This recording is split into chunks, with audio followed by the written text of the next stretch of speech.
ये लो, एक और खा लो। नहीं नहीं, बस और नहीं नानी श्री, पेट भर गया।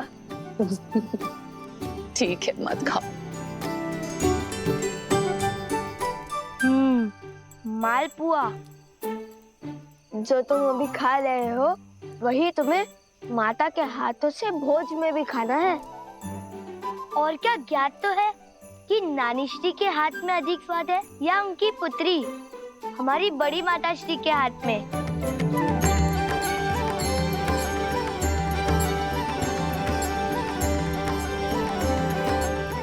धन्यवाद नानी श्री, भोजन में आनंद आ गया।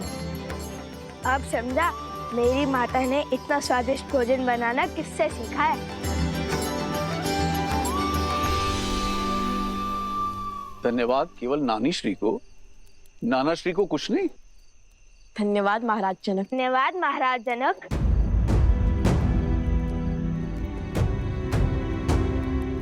पुनः महाराज जनक, एक बार नाना श्री तो बोल दो। जब आपने हमारी माता को अपनी पुत्री नहीं माना, तो हम आपको अपने नाना कैसे मान ले?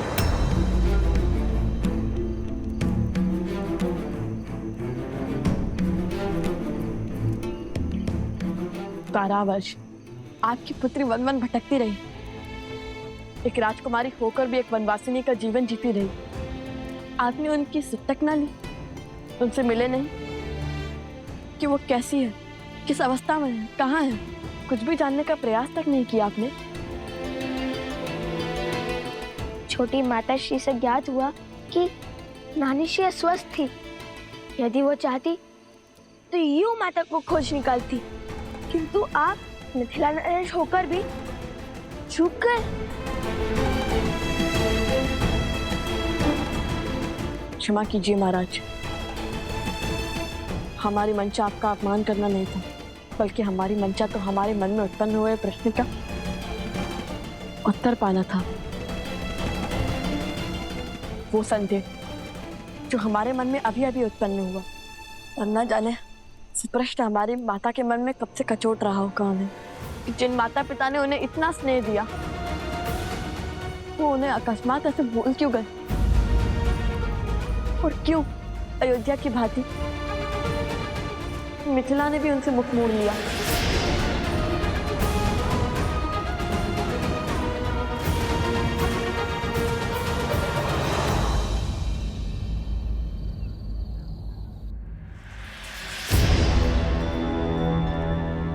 सुख के क्षण में संदेह की आंधी आना उचित नहीं। उस व्यक्ति का भाभी मां के चरित्र पर पुनः प्रश्न उठाना ये विचित्र भी है और विचारणीय भी।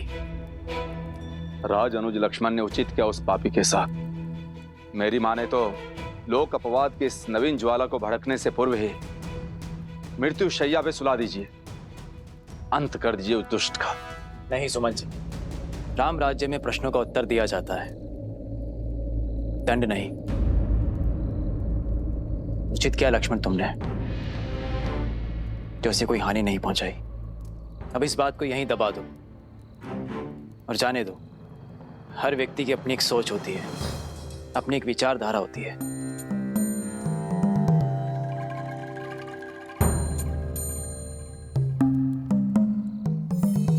जब संपूर्ण अयोध्या ही महोत्सव के रंग में रंगी है, तो हमें चिंता करने की कोई आवश्यकता नहीं। महोत्सव की तैयारियां जैसे चल रही है, चलने दो। और हाँ, ये बात भैया तक ना पहुंचे, अन्यथा उन्हें बहुत कष्ट होगा।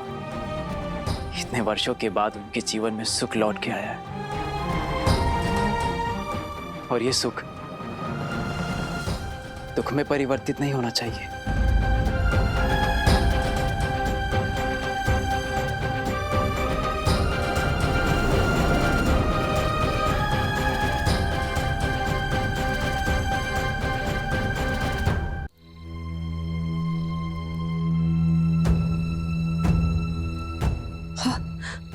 अब जब सब कुछ मंगल हो रहा था, न जाने ये कौन है जो मेरी सीता पे लांछन लगाने और उसे अग्नि परीक्षा की ललकार लेकर आ गया।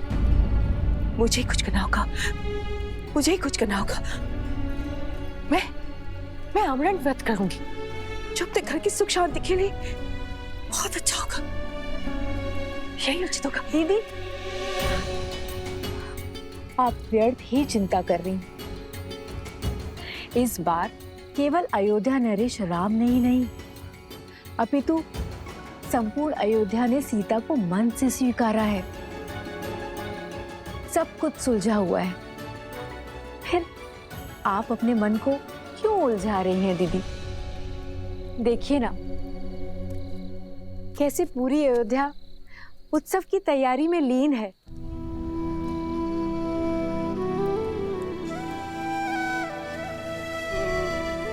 सबके मुख पे कितना हर्ष है, उल्लास है। सब कुछ शुभ है दीदी। आप व्यर्थ की चिंता त्याग दीजिए। अब जहां सहस्त्रों भले व्यक्ति होंगे, वहां एक दो बुरे भी तो होंगे ना दीदी। चलिए, अब अपने आंसू पोंछ लीजिए। यदि राम ने आपका ऐसा चिंतित मुख देख लिया ना, तो व्यर्थ में दुखी हो जाएगा हमारा पुत्र। मेरा राम,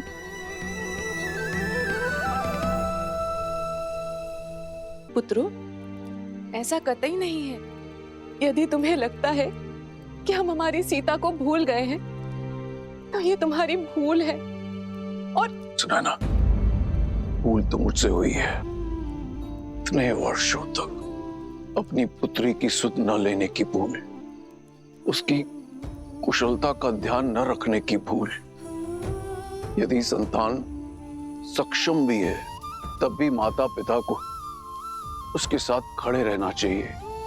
किंतु मेरे पग समाज की रीत से बंधे थे। विवाह के पश्चात जनक की पुत्री राजा राम की पत्नी बन गई, अयोध्या की महारानी हो गई।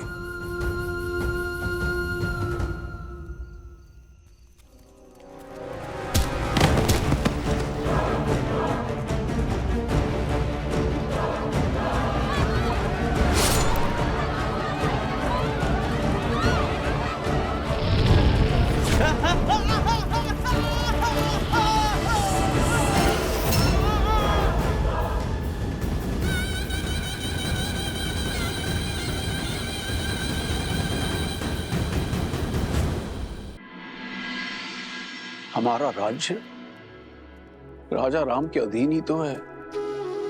राजा राम हम सब के महाराज हैं। अयोध्या का ध्वज इस आकाश पर सबसे ऊंचा लहराता है। और उस समय राजा राम ने अपने सिंहासन पर बैठकर जो निर्णय हमें सुनाया, उसका सम्मान करना, उसका पालन करना मेरा कर्तव्य था। किंतु मेरा मन उस निर्णय को मानने के लिए सच नहीं था। और तभी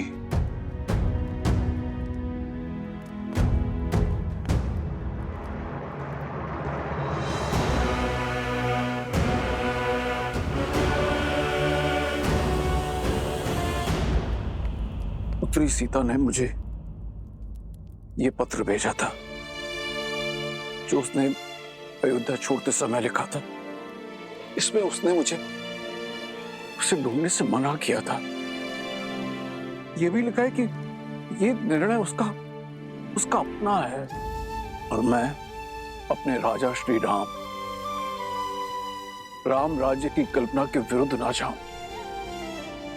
मुझे स्वयं पर जितनी गिलानी है, उससे कहीं अधिक अपनी पुत्री सीता पर गर्व है। उसने जो कुछ भी किया समाज कल्याण के लिए किया। मेरे हाथ बांधकर उसने समाज के हर पुरुष को स्त्रियों के विरुद्ध विकट विचारों से मुक्त कर दिया। मैं अपनी भूल स्वीकारता हूं।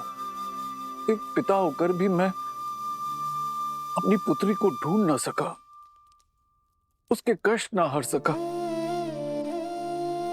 और इस कारण मैं तुम दोनों का अपराधी भी हूं। मुझे क्षमा कर दो, क्षमा कर दो मुझे।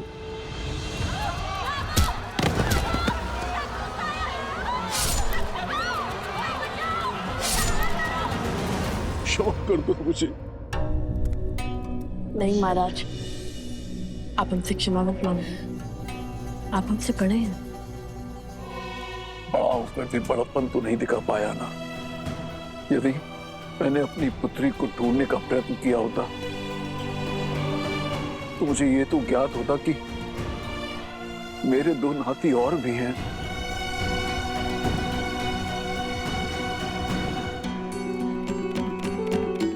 यदि हमारी बातों ने आपका हृदय आहत किया तो हमें क्षमा कर दीजिए। बालपन से सीखते हैं संबंधों का महत्व और उनका मूल्य अशुभ घड़ी में समझ में आता है। विकट परिस्थिति में यदि वो साथ दे तो वो अपने होते हैं और हमारी माता अकेली थी, बस उसीलिए दुखी थे हम।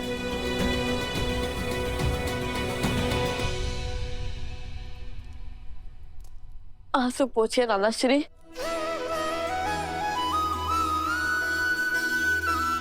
नानाश्री, एक बार पुनः कहो।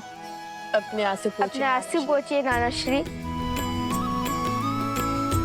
जब अपनी पुत्री सीता से मिलूंगा तो एक राजा नहीं अपितु पिता होने के नाते उससे क्षमा अवश्य मांगूंगा।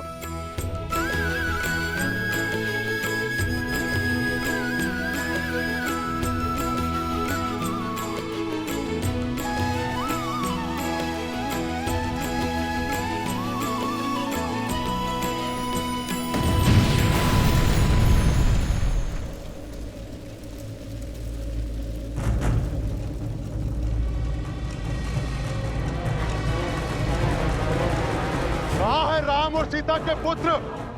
अयोध्या के लवकुश कहाँ है?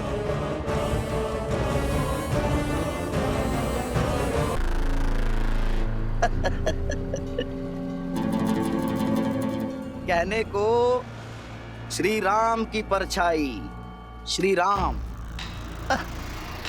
और अपनी प्रजा के प्रश्न का उत्तर नहीं दे पाए। बताइए, अयोध्या में चल रहा ये महोत्सव, ये उत्साह, सब स्वांग है, स्वांग। कैसा स्वांग? हमारे भोले भाले मन को छलने का स्वांग, हमारे विश्वास को तार तार कर देने का प्रयास। हम भी कितने मूर्ख हैं, नहीं? अच्छा, एक बात बताओ, सबसे पहले क्या हुआ? सबसे पहले वो दोनों लव और कुश यहाँ आए और रामायण के कुछ दोहे, कुछ श्लोक और कुछ गीत गाकर सबका मन मोह लिया। और फिर स्वयं को राम भक्त कहने वाले लवकुश ने अश्वमेध के अश्व को रोका, अपने बाणों से सबको मूर्छित किया, और तो और श्री राम से भी युद्ध किया। और सोचो, जिनसे रावण ना जीत पाया वो श्री राम लवकुश के सामने कुछ न कर सके। और फिर श्री राम ने अपने ही शत्रुओं को यहाँ यज्ञ में आमंत्रित किया। आपको महारानी सीता के दर्शन करने हैं ना? आइए यज्ञ स्थल पर।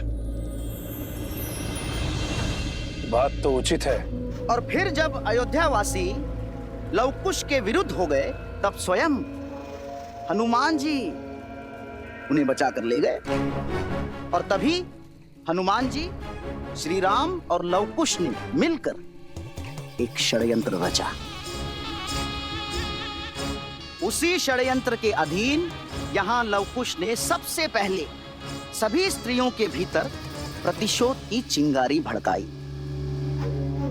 वहां श्री राम ने सभापतियों और मंत्रियों की पत्नियों को सभा में बुला लिया। और इतना ही नहीं, लवकुश की उद्दंडता का समर्थन भी किया। और फिर लवकुश ने प्रजा के भावों के साथ खेलकर रामायण के स्थान पर सीतायन का गान आरंभ कर दिया। और हमें बहलाकर यह सत्य प्रकट किया कि वो दोनों और कोई नहीं देवी सीता के पुत्र हैं। हम बह गए भावनाओं में, हैं? बह गए, करने लगे सीता को अयोध्या में लाने की विनती, और बिना सोचे समझे अपनी पावन धरा को अपावन करने का प्रयास। उन्होंने ये स्वांग रचा ही इसलिए है कि देवी सीता अयोध्या लौट सके। ये बात हमें मिलकर और भी पुरुषों को समझानी होगी। एक साथ मिलकर श्री राम से प्रश्न करना होगा। किंतु कैसे? हमें तो कोई श्री राम के समीप भी जाने नहीं दे रहा। ये तुम मुझ पर छोड़ दो। उचित समय पे और उचित स्थान पर अयोध्या पुनः सिया राम से अवश्य प्रश्न करेगी।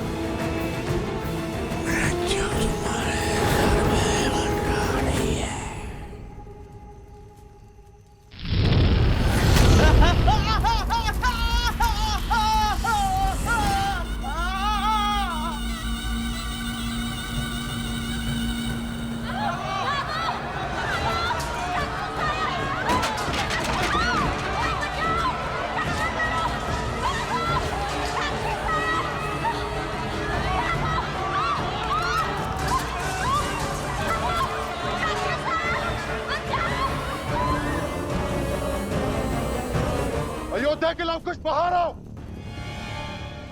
आज उनका काल आया है। जिस प्रतिशोध की अग्नि मुझे जला रही है, उस अग्नि को शांत करने के लिए उन्हें स्वाह होना पड़ेगा। लवकुश, तुम दोनों भीतर जाके छुप जाओ।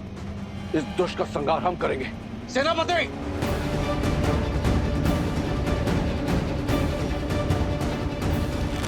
नहीं नाना श्री, रघुकुल का नियम है कि जिसे ललकार मिले वही प्रहार का उत्तर देता है, और ये हमें पुकार रहा है। तो इसका भी सामना हम ही करेंगे। नहीं, मेरी सीता तो मुझसे दूर हो गई, पर उसके अंशों को दूर नहीं होने दूंगी। नहीं।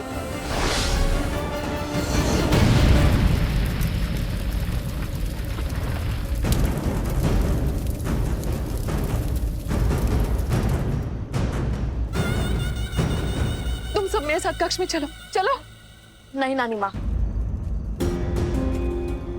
आप भूल गई हम सिया के और रघुकुल के राम के पुत्र हैं। हमें कुछ नहीं हो सकता।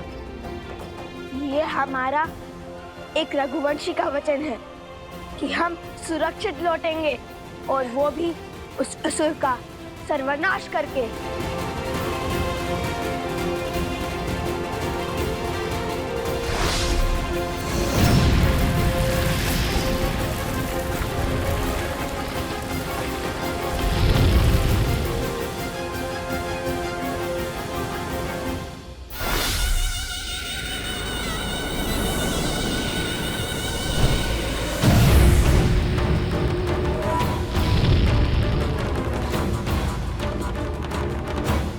कहां छुप कर बैठे हो लवकुश? बाहर आओ। पिंगलाश तुम्हें चुनौती दे रहा है।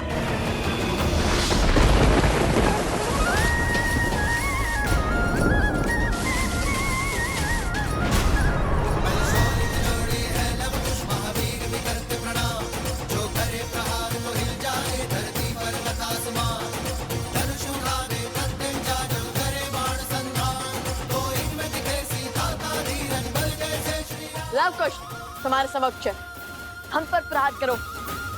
इन निर्दोषों पर क्यों वार कर रहे हो? अपने संहार के लिए सज्ज हो जाओ।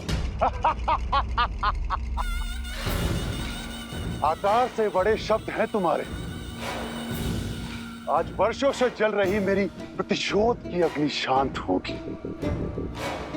शीघ्र ही ज्ञात होगा तुम्हें। आक्रमण! जय सिया राम! तुम दोनों के अंत के बाद तुम्हारे रक्तपान से होगी मेरी अग्नि शांत।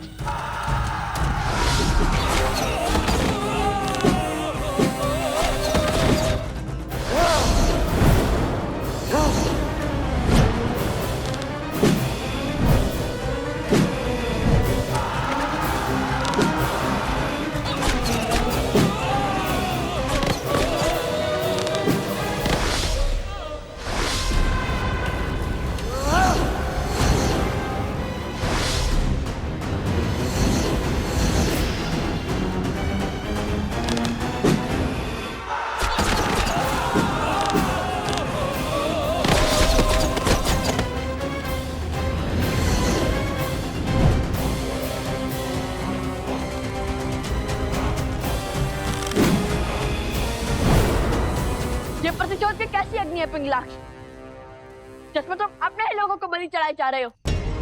बताओ, इस अधर्म के भागी क्यों बन रहे हो? हमसे तुम्हारी क्या शत्रुता है?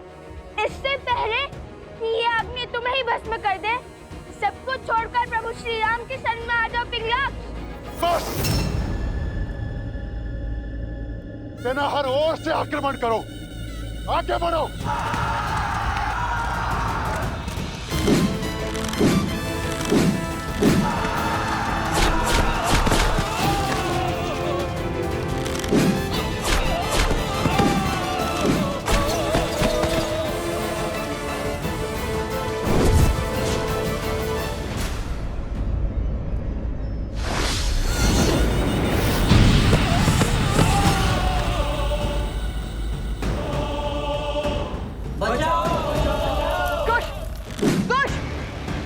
तुम जाकर उन्हें बचाओ, मैं इन असुरों का सामना करता हूँ। जाओ, जल्दी जाओ।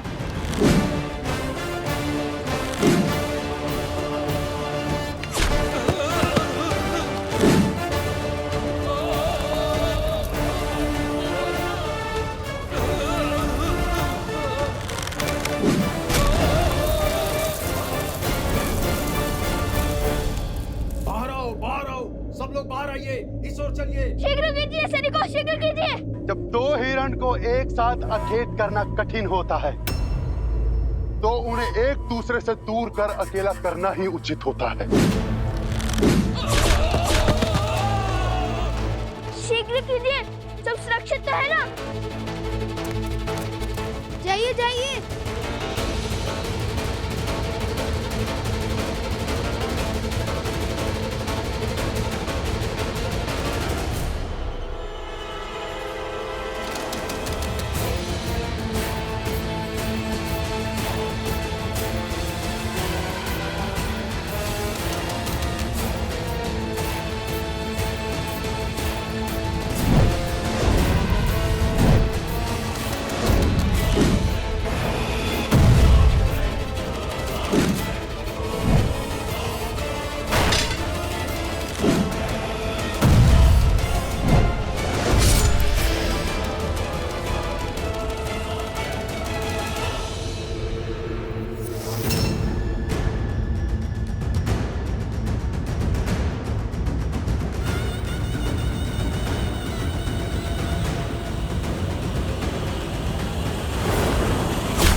जनको मिथिलाधीशः सधर्मात्मा महेश्वरः ज्ञानी च तपसा युक्तो धीरः शौर्य समन्वितः।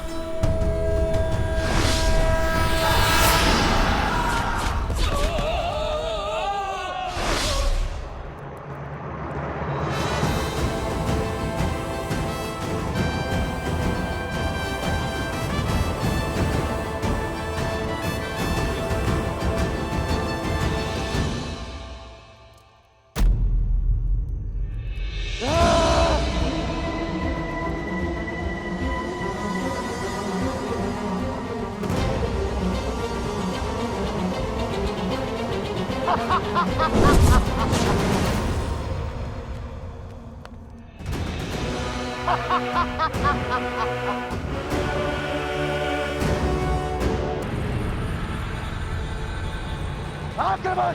सावधान असुर।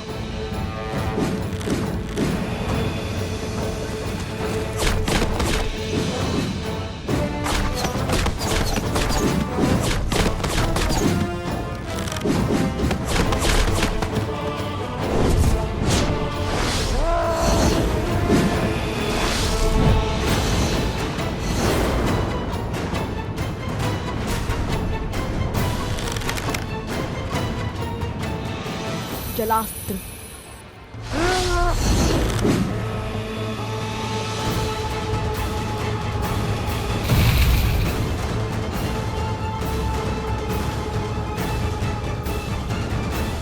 जलास्त्र। जलास्त्र।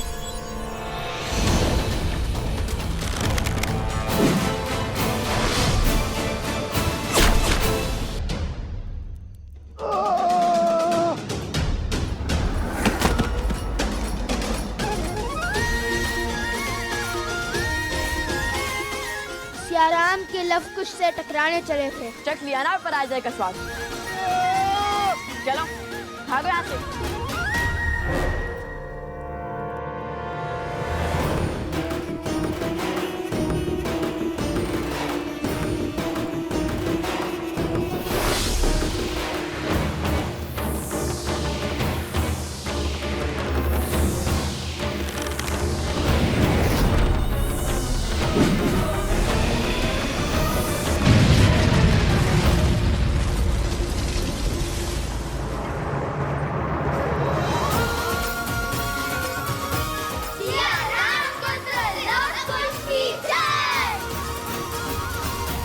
कौन था ये?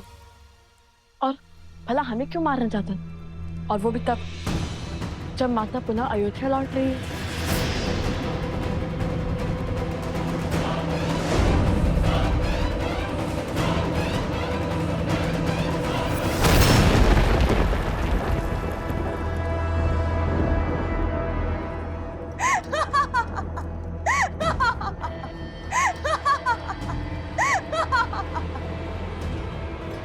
मेरा सेवक तुम्हारा अंत नहीं कर पाया तो क्या हुआ? मैं शूर्पणखा करूंगी तुम्हारा अंत।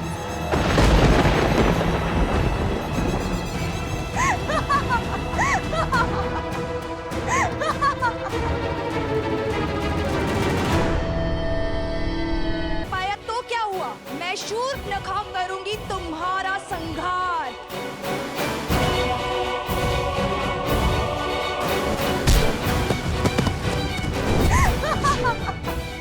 लव कुश, जानती हूँ कि हर माया की काट खोजने में सक्षम हो तुम दोनों।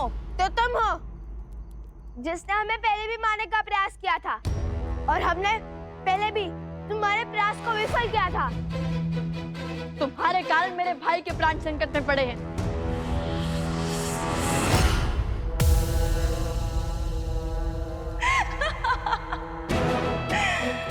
उस समय तो केवल प्राण संकट में पड़े थे, परंतु आज तो पखेरु हो जाएंगे, तुम्हारे भी और तुम्हारे भाई के भी।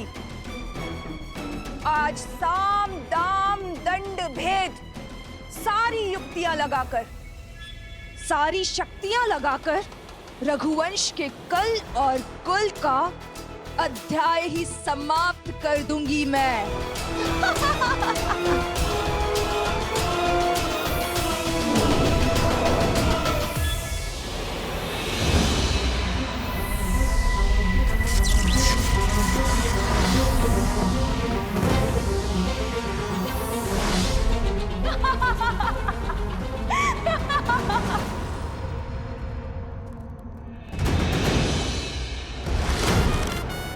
सावधान शूर्पणखा, स्त्री पर वार करना रघुकुल की मर्यादा का संहार है।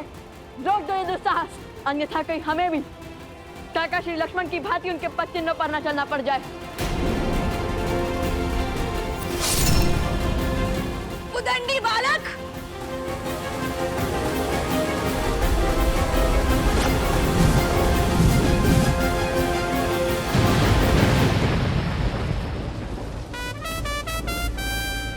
असंभव।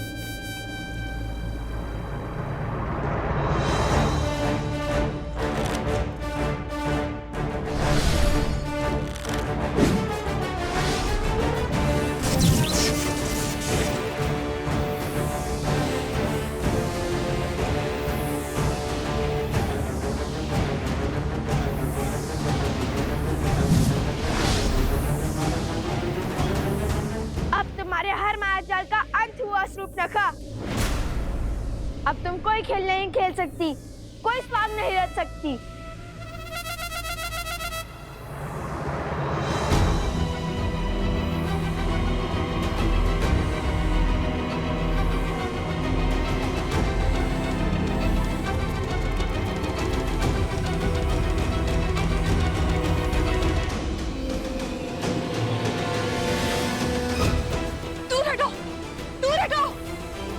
ये स्त्री नहीं, राक्षसनी है। इसका वध इसी क्षण होना चाहिए। मारो इसे। अरे सिया राम के वियोग का कारण भी तो यही है, मारो इसे।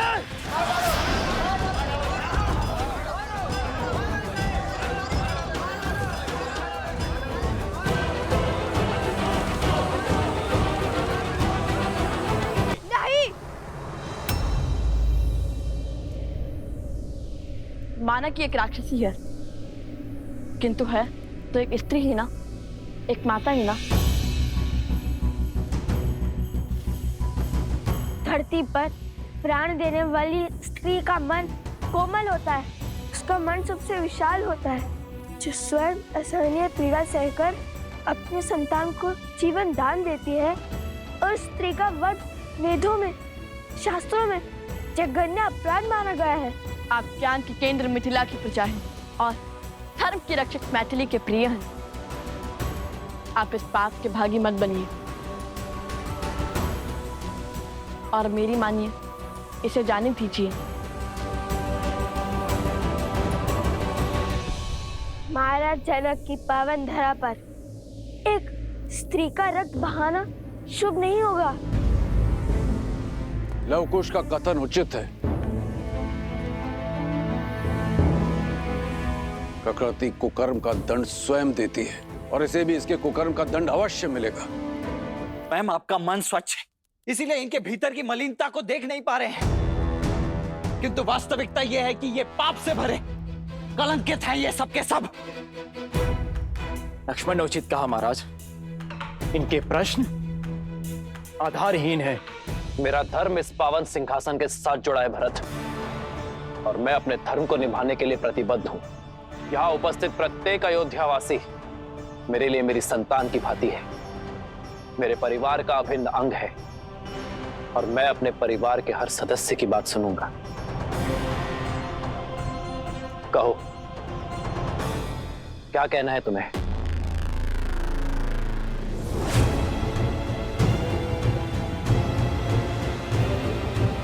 भयभीत होने की आवश्यकता नहीं है। जो कहना चाहते हो कहो। क्षमा करें महाराज, किंतु हम बहुत सामान्य और साधारण हैं महाराज। ना राजसी ठाठ है, ना विचार। हमारी सोच अवश्य मलिन और कलंकित हो सकती है, परंतु हमारी मंशा नहीं महाराज। महाराज, हमारा संशय है, हमारा प्रश्न और हमारी मांग केवल इतनी सी है कि इतने वर्षों तक महारानी देवी सीता अयोध्या से बाहर थी, वन वन भटक रही थी, और जब लौटी तब आपने बिना सोचे समझे उन्हें अपना लिया महाराज। और आप ही क्या, आपकी संपूर्ण अयोध्या उन्हें अपनाने को सज्ज है महाराज। हम तो केवल इतना चाहते हैं महाराज कि देवी सीता पुनः एक बार अग्नि परीक्षा दें। क्या?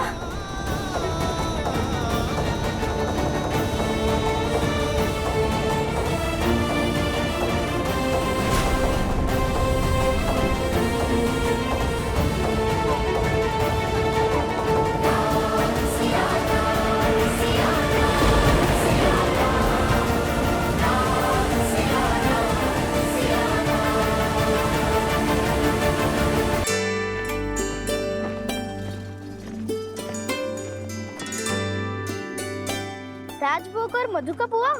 लगता है सबकी सूची संपूर्ण हो गई है।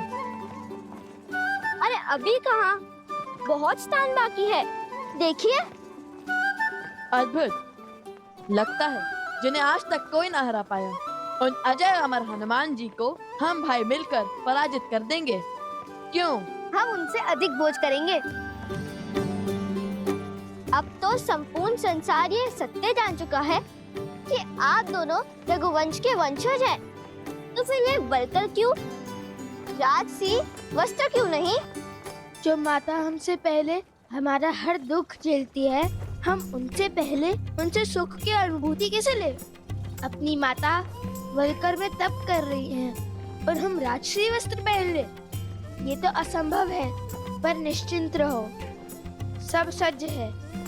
मन से तो रघुवंशी थे ही, एक बार माता राजसी वस्त्र धारण कर ले, उसी के पश्चात हम तन से भी राजसी हो जाएंगे।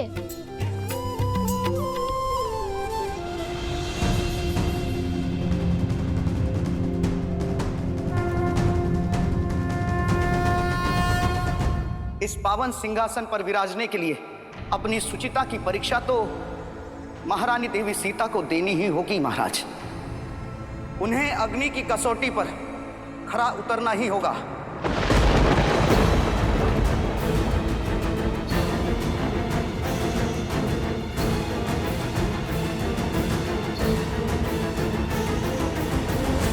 महाराज, मैं आपका कष्ट समझता हूं महाराज, परंतु क्या करें, बालपन से ही अयोध्या से, रघुवंश से यही प्रेरणा पाई कि अपने मन की बात मुख पर लानी ही चाहिए, और वो भी किसी लाग लपेट के और बिना किसी छल कपट के।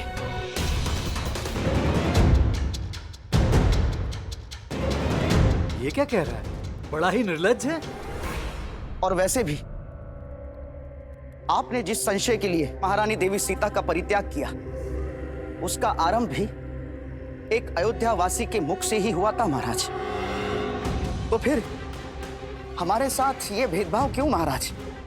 मैं भी एक अयोध्या वासी हूं, बस केवल एक तुच्छ प्रश्न का उत्तर दे दें आप कि देवी सीता ने ऐसा क्या सिद्ध कर दिया महाराज कि वो पवित्र मान ली गई?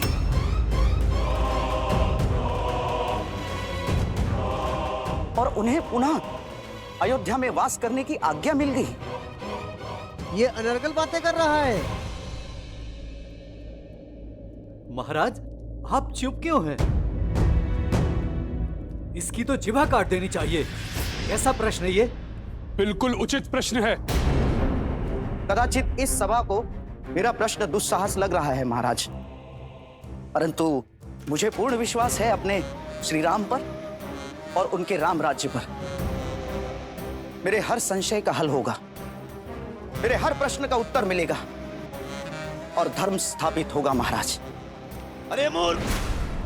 माता सीता हम सबके निवेदन पर ही पुनः अयोध्या आई है। अयोध्या आई है, हम सबके निवेदन पर ही अयोध्या आई है। हमने बुलाया माता सीता को।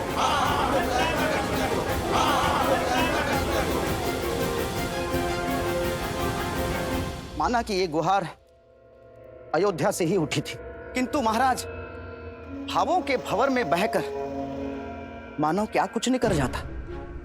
जैसे अपनी सीता मां के मान के लिए आपके अनुज लक्ष्मण ने आज आप ही की सभा का अपमान कर दिया महाराज, और एक अयोध्या वासी पर ही बाण तान दिए। तो जब वो स्वयं रघुवंशी होकर भी अपने भावों से हार सकते हैं, तो हम तो साधारण प्रजा है महाराज। बुद्धिमानी की बात की, किंतु तुम अयोध्या नरेश के सामने खड़े हो। यहाँ जो भी निर्णय होते हैं उसमें सबसे ऊंचा स्थान धर्म को दिया जाता है, और इसकी मर्यादा भी मत भूलो। जो कहना है स्पष्ट कहो। यही कि हमें देवी सीता की पवित्रता का प्रमाण चाहिए।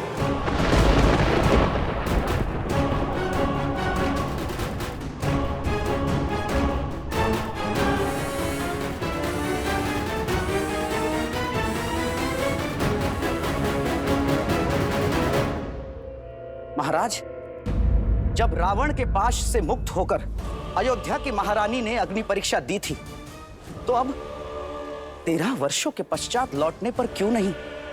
और जब उनके अकेले आने पर साक्ष्य की मांग उठी थी, तो अब 2 पुत्रों के साथ लौटने पर क्यों नहीं महाराज?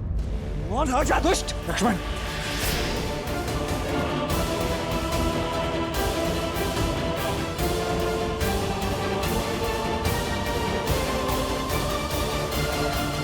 ये कैसा घोर कलंक लगा रहा है महारानी पर।